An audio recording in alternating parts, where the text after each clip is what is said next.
warahmatullahi wabarakatuh.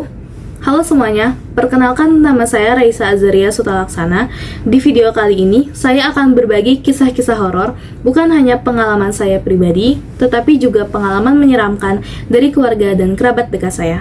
Cerita-cerita ini nyata, benar-benar dialami, dan sampai sekarang masih membekas di ingatan kami. Jadi, kalau kalian penasaran, siapkan diri kalian, matikan lampu, dan mari dengarkan kisah-kisah horor yang akan saya bagikan.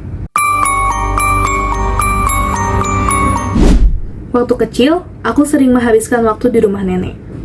Suatu hari, saat sedang mandi di kamar mandi rumah nenek, aku mengalami kejadian yang tidak pernah kulupakan. Di dalam kamar mandi itu, ada sebuah cermin besar yang terletak di sampingku, menghadap langsung ke arahku. Saat aku menoleh ke cermin tersebut, tiba-tiba terlihat sesosok perempuan Belanda berdiri di belakangku. Gaunnya lusuh, wajahnya pucat, dengan senyum menyeringai yang membuat bulu kuduku berdiri. Rambutnya ikal berantakan, menambah seram penampilannya. Sebagai seorang anak kecil, aku begitu terkejut. Namun anehnya, aku hanya malah terpaku, bengong menatap sosok itu.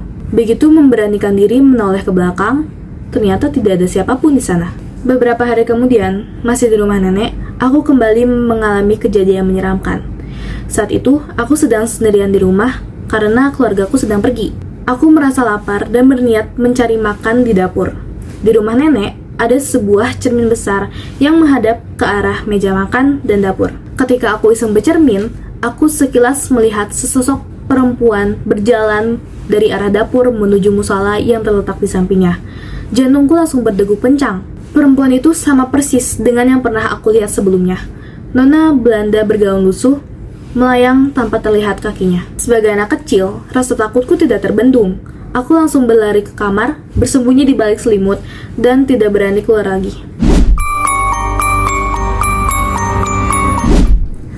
Aku punya seorang tetangga yang mempekerjakan seorang asisten rumah tangga, sebut saja namanya Mbak Yani. Setiap harinya, Mbak Yani selalu pulang setelah semua pekerjaannya selesai. Ia tidak menetap atau menginap di rumah tetanggaku. Biasanya, sekitar pukul 6 sore, ia sudah pulang. Mbak Yani berjalan kaki ke rumahnya yang terletak di kampung belakang. Untuk sampai ke sana, ia harus melewati sebuah jalan kecil yang diapit oleh semak belukar. Suatu hari, Mbak Yani mendapat tugas tambahan dari majikannya. Ia diminta untuk membantu menyiapkan acara yang akan digelar esok hari. Karena itu, malam itu Mbak Yani pulang lebih larut dari biasanya. Jam sudah menunjukkan pukul 10 malam ketika ia melangkah keluar dari rumah majikannya. Seperti biasa, ia melewati jalan sempit menuju kampungnya. Namun, malam itu suasana terasa berbeda.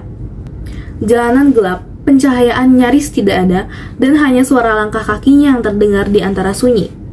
Saat memasuki area semak belukar, Mbak Yani tiba-tiba melihat sesosok makhluk yang berdiri tepat di hadapannya. Sosok itu adalah pocong. Tubuhnya terbungkus kain kafan, wajahnya pucat, dan matanya menatap tajam ke arah Mbak Yani. Seketika tubuh Mbak Yani kaku.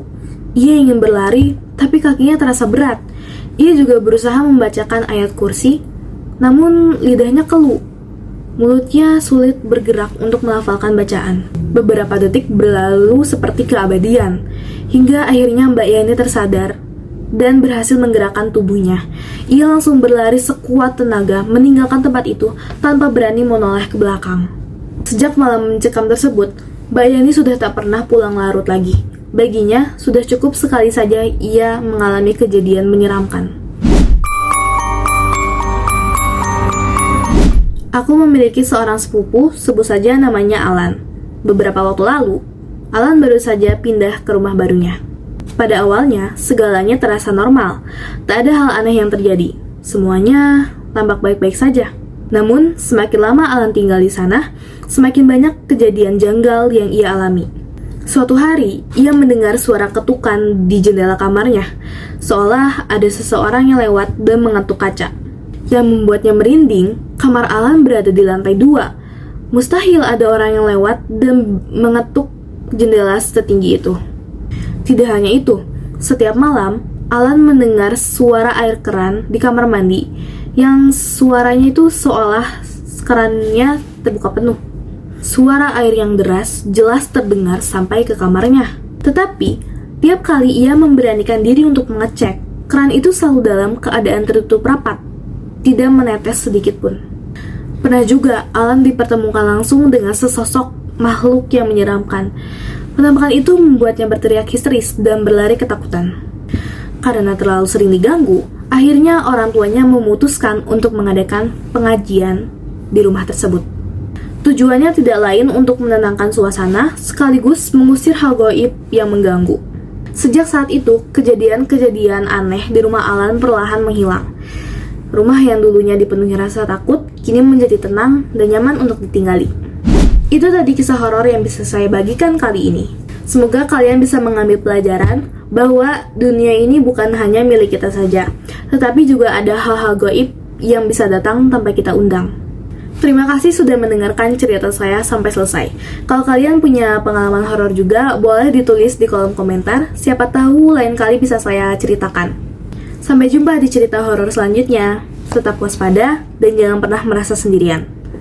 Wassalamualaikum warahmatullahi wabarakatuh.